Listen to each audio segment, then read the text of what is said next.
देखिए अभी भी क्या है ना, बहुत सारे लोगों को थोड़ा सा रिटायरमेंट में रिवैल्यूएशन अकाउंट बनाने में भी डाउट है।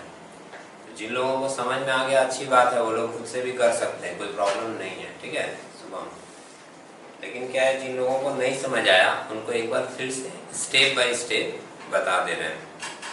और साथ साथ अगर लिखना चाहो तो ठीक है, और नहीं तो फिर ऐसा कर सकते हो कि एक बार 10 मिनट पूरा कैलकुलेशन देख लो, जब मेरा कंप्लीट हो जाए तो उसके बाद फिर आप लोग नोट कर लीजिएगा और सम्स में से पढ़ कर एडजस्टमेंट और कैलकुलेशन बताते रहिएगा। ठीक है, टाई वाई खोल दो, इतनी गर्मी है, हल्का कर दो, क्या दिक्कत है, थोड़ी है कि इतना फॉर्मेलिटीज में रहना है। चलो देखो क्वेश्चन नंबर 44। अच्छा एक और बात है, वहाँ 2 नंबर लिखे हैं 44 और 39। एक्चुअली कुछ लोगों के बुक में ना वो 39 नंबर सम्स है, समझ रहे हैं, और वही सम्स कुछ लोगों के बुक में है 44 में, इसलिए वहाँ दोनों नंबर लिख दिए।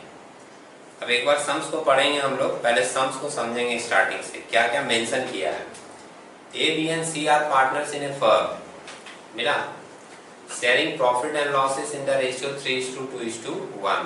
प्रॉफिट शेयरिंग रेशियो दिया हुआ है, 3 है, 2 है और 1 है, 3 2 5 और 1 6, टोटल 6 रेशियो दिया है। Their balance sheet as on 31st December 2019 was as follows, और एक बैलेंस शीट दी हुई है। बैलेंस शीट में क्या क्या है, बिल्स पेबल है, लायबिलिटी साइड में देखोगे, सन्ड्री क्रेडिटर्स है, रिजर्व फंड है, कैपिटल अकाउंट का बैलेंस दिया ए बी एंड सी का, दिखा। अगर मान लो हम लोग यहाँ से बनाना शुरू करें तो सबसे पहले आ जाइए, अगर हम लोग यहाँ से बनाना शुरू करें तो हम लोग कैपिटल अकाउंट सबसे पहले शुरू कर सकते हैं। कुछ लोग देखे थे कि हम लोग कैपिटल अकाउंट बनाते थे, उसका बैलेंस सबसे पहले उसमें लिख देते थे। एक दो बातें तो कम से कम अभी तक याद हो ही गया होगा कि जैसे पुराना कोई रिजर्व है, फंड है, प्रॉफिट है, पुराना कोई लॉस भी हो सकता है, तो वो क्या होगा, सारे पार्टनर में बांट दिया जाएगा। समझ रहे हैं, मेरी बात समझ में आ रही है लकी? मैं एक बार लिख के दिखाता हूँ मैं क्या बोल रहा हूँ। मैं बात कर रहा हूँ पार्टनर्स कैपिटल अकाउंट का, समझे? देखना, पार्टनर्स कैपिटल अकाउंट हम लोग बनाते थे, फॉर्मेट आप लोगों को फर्स्ट चैप्टर में ही लिखवाया गया था भाई, हर क्लास में बोलते हैं, उसको क्या करो एक बार दिमाग में सेट कर लो।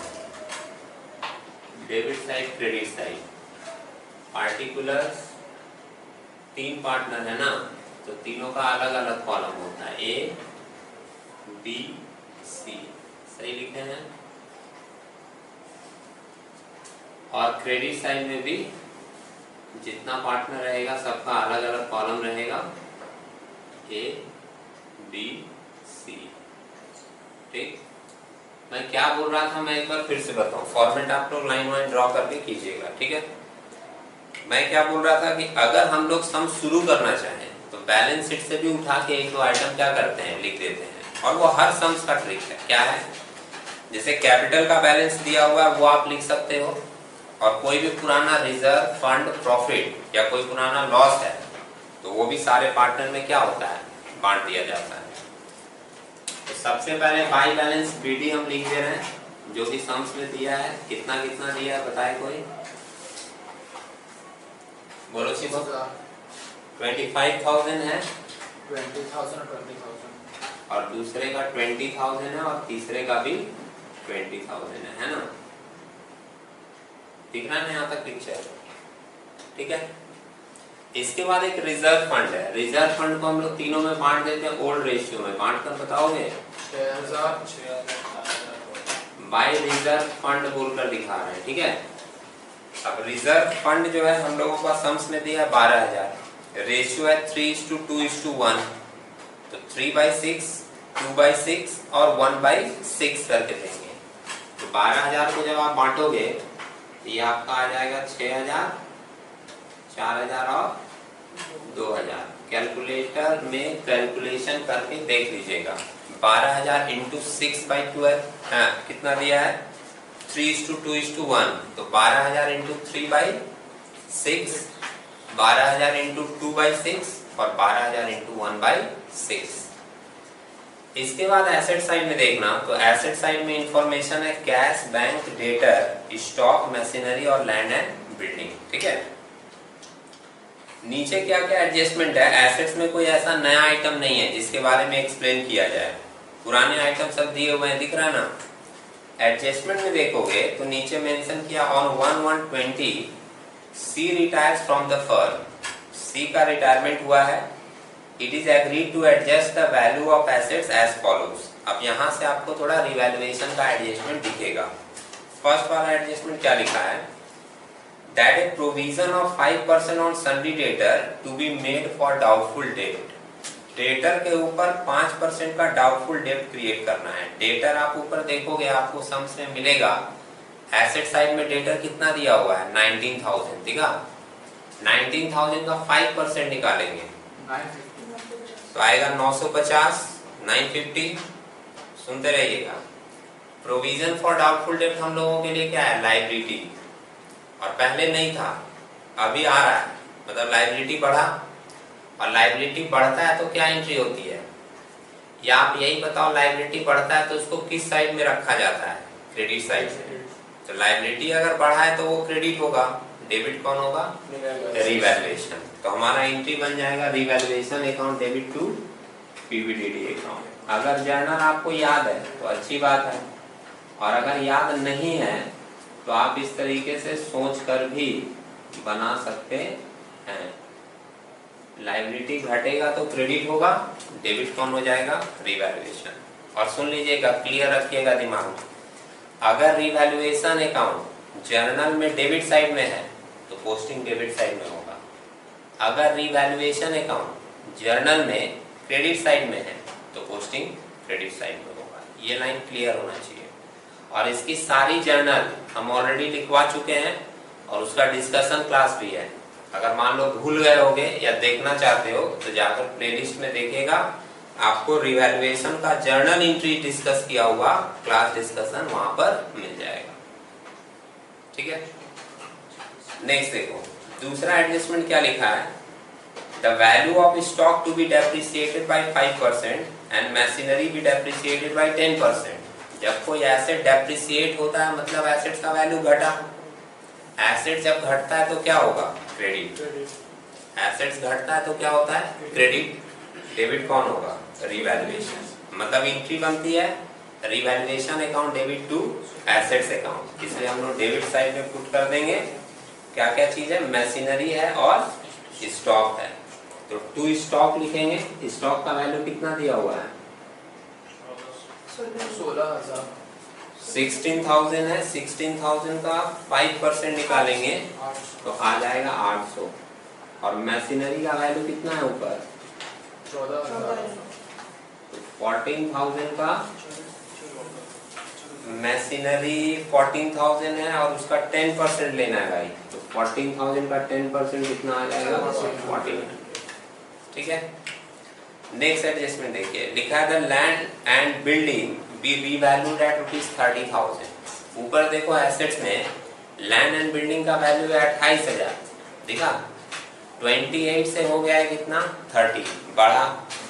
एसेट बढ़ता है तो डेबिट होता है, क्रेडिट कौन होगा, रिवैल्यूएशन। इसलिए हम लोग क्रेडिट साइड में लिख देते हैं by land and building account. अच्छा, एक बात और है, कोई अगर सुन रहा हो तो मैं बोल दूं, अभी तक कुछ लोगों को ये कंफ्यूजन रहता है कि अमाउंट कौन सा लेना है।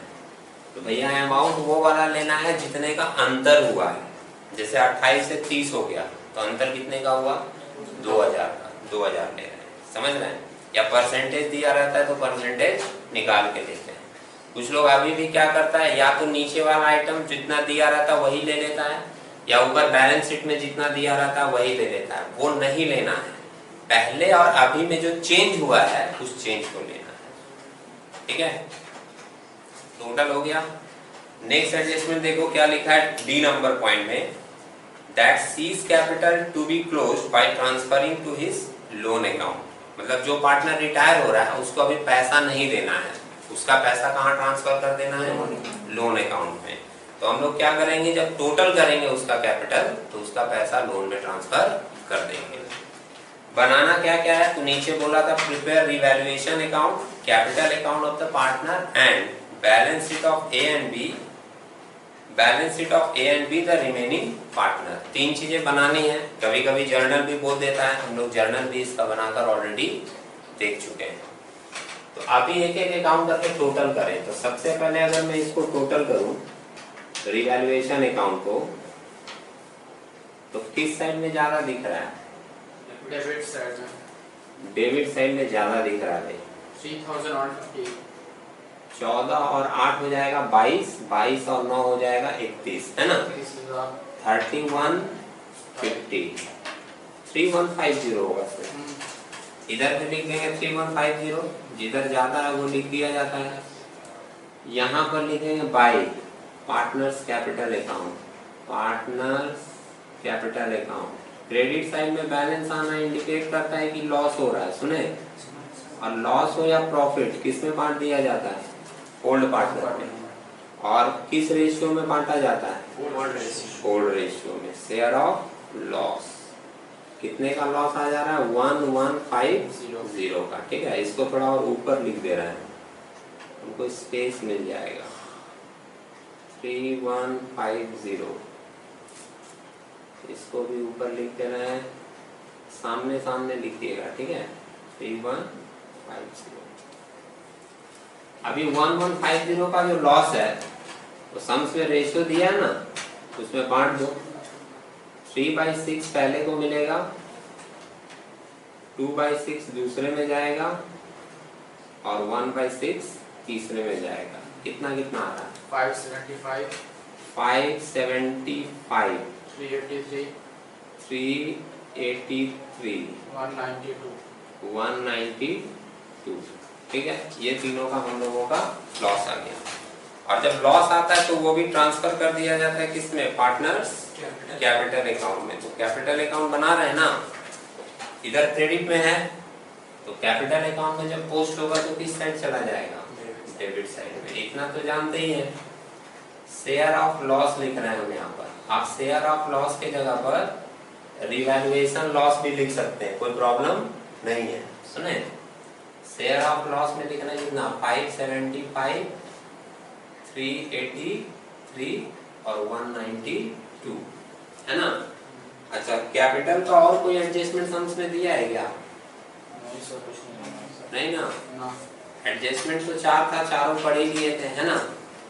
तो अभी जरा हम इसको टोटल करेंगे तो ध्यान दीजिएगा, सी का जितना भी आएगा, जैसे इधर सी का आ रहा है 22,000, दिख रहा है क्या? तो इधर भी 22 लिखना, उसमें से 192 माइनस कर देंगे तो कितना बचेगा? 21,808। अब ये पैसा जो निकला है ना सी का, ये इसका बिजनेस में लगा हुआ है, इसको इतना मिलना चाहिए। तो अगर सम्स में लिखता है कि इसको पेड कर दो तो हम लोग 2 बैंक अकाउंट या 2 कैश अकाउंट बोलकर पेड कर देते हैं। लेकिन सम्स में क्या मेंशन किया है? इसका लोन में ट्रांसफर कर दो। तो हम लोग इसको क्या करेंगे? टू सीज लोन बोलकर लोन में ट्रांसफर कर देंगे। समझ रहे हैं? और ये फिगर आया कैसे है भाई? ये बैलेंस करके आया, इसलिए यहाँ ब्रैकेट में लिख दीजिएगा बैलेंसिंग फिगर। समझे? मतलब इधर जोड़ा गया है और इसको घटाकर ये बैलेंस आया है।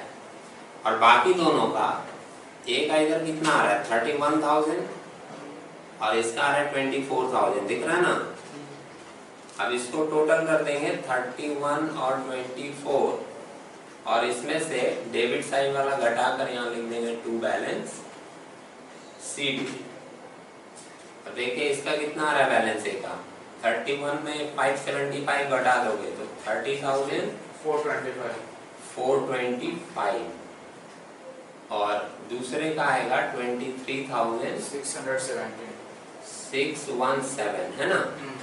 और CD बैलेंस यहाँ बाई बैलेंस BD करके दिखाया जाता है, जानते हैं आप लोग?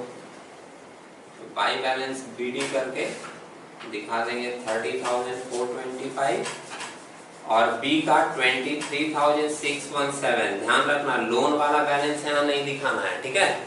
बैलेंस जो BD होता है वो सिर्फ किसका होता है? कैपिटल का, लोन का नहीं। क्लियर है? तो तो रिवैल्यूएशन अकाउंट और कैपिटल अकाउंट कंप्लीट होने के बाद आप बना सकते हो बैलेंस शीट। अब बैलेंस शीट जब बनाइएगा तो मैंने पहले भी कहा है, फिर से बोल देते हैं कि बैलेंस शीट ब्रैकेट में आफ्टर रिटायरमेंट जरूर लिख दीजिएगा। क्या लिख देंगे? After retirement. और वो बोला भी है कि सी के रिटायर होने के बाद बनाना ए और बी का बैलेंस शीट। समझ रहे हैं? एज ऑन डेट दे देंगे जिस दिन वो रिटायर हुआ है। किस दिन रिटायर हुआ था? 1 जनवरी 2020। इधर लिखते हैं लायबिलिटीज, है ना, और इस साइड अपना हो जाएगा एसेट्स।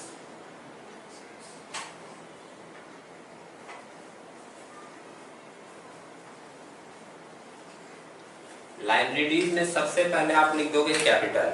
कौन सा वाला कैपिटल अंकित? नया वाला कैपिटल। समझ रहे हो? इससे एक बात बार बार बोला गया है, सुन रहे हो, कि कभी कभी सम्स में ना कैपिटल अकाउंट बनाने के लिए नहीं बोलता है, लेकिन फिर भी हम बोलते हैं कैपिटल अकाउंट बनाओ, क्योंकि अगर वो बैलेंस शीट बोला है तो उसमें नया वाला कैपिटल जाएगा, और नया वाला कैपिटल निकालने के लिए आपको कैपिटल का एडजस्टमेंट करना ही पड़ेगा। समझ रहे हैं? तो कैपिटल अकाउंट से जो नया कैपिटल निकला है वो हम लोग यहाँ पर दिखाते हैं। पार्टनर्स कैपिटल ए का और बी का। ए का आया था मेरा भैया 30,425 और बी का आया है 23,617। ठीक है, जोड़कर बाहर कर देंगे 54,042। ओके। और सी का लोन निकला था, सी का लोन निकला है 21,808। हाँ, कितना बोले जोड़कर? 54,042। 54,042 ऐसे ना। हाँ सर। 54,042 लोन निकला था सी का। वो लोन अभी भी है तो एक लायबिलिटी है, तो लायबिलिटी में दिखाया जाएगा। सम्स में देख लो, इसके अलावा रिजर्व फंड था जो हम लोग बांट चुके थे, दिख रहा है हमें। इसके बाद एक बिल्स पेएबल है और सन्ड्री क्रेडिटर है ना। इसमें कोई चेंजेस नहीं हुआ था, सुन रहे हो? बिल्स पेएबल पहले कितने का था? 2000 का। और सन्ड्री क्रेडिटर्स कितने का था? सन्ड्री क्रेडिटर्स है 2600 का, है ना। फिर से बोल रहे हैं, सुनते रहिएगा। जिस आइटम में कोई चेंज ना हो उसको एज यूजुअल वहां पर क्या करना है? लिख देना है। ठीक है। एसेट साइड में देखिए चेंज हुआ है। कैश और बैंक में कोई चेंजेस नहीं हुआ था। हम पहले फिक्स एसेट्स लिखते हैं, लैंड एंड बिल्डिंग्स के। तो भैया लैंड एंड बिल्डिंग पहले था 28 का, लेकिन अब बोल दिया है कितने का हो गया? 30 का। तो डायरेक्ट हम लिख सकते हैं 30। या आप चेंज करके भी दिखा सकते हो, जैसे मैशिनरी। मैशिनरी पहले थी 14,000 की, ठीक है। इसमें लेस कर देंगे हम लोग, डेप्रिसिएशन हुआ था, डेप्रिसिएशन 1400, है ना, जो रिवैल्यूएशन में गया था। ये आ जाएगा आपका 12,600। इसके बाद एसेट्स में आप देखोगे स्टॉक था 16,000 का। स्टॉक में भी रिडक्शन हुआ था, बोला था ना कि स्टॉक रिड्यूस हो गया है 800 से, तो लेस करेंगे रिडक्शन। वो 5% लिखा था, इसका 5% निकल कर कितना आया था? 800। बाहर हम लोगों का चला जाएगा 15,200। ठीक है। इसके बाद और क्या था? सन्ड्री डेटर्स था, दिख रहा है? Sundry debtors. सन्ड्री डेटर्स के ऊपर क्रिएट क्या होता है? प्रोविजन। सन्ड्री डेटर्स हम लोगों का था 19,000 की, और इसमें प्रोविजन क्रिएट हुआ था जिसको हम लोग प्रोविजन फॉर डाउटफुल डेट बोलते हैं, PVDD। आया था कितने का? 950 का। माइनस करोगे तो 18,050 रुपीज ये आएगा। इसके बाद दो आइटम और है, एक बैंक है और एक कैश है। इन दोनों में कोई चेंज नहीं हुआ था, इसको एज यूजुअल लिख देंगे। बैंक है 3000 का और कैश कितने का दिया है? 1600 का। अब हम लोग इसको टोटल करके देखेंगे, दोनों साइड मैच होना चाहिए।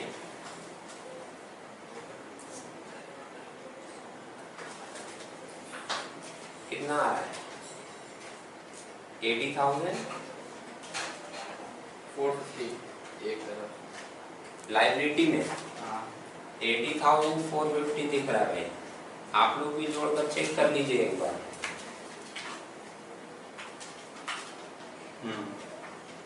और एसेट्स वही आ रहा है। एसेट्स में भी बोल रहा है 80,450, आप लोग भी एक बार चेक कर लीजिएगा जो, समझे। अगर स्टेप बाय सब कुछ सही सही फॉलो करोगे ना, आपका सम्स बहुत स्मूथली बन जाएगा और गलत होने का चांस भी नहीं रहेगा। तो अभी आप लोगों को समझ में आ गया तो एक बार नोट कर लीजिए, नोट करने के बाद अगर कोई डाउट आए फिर से पूछ लेना, फिर से बता देंगे, ठीक है। Thank you.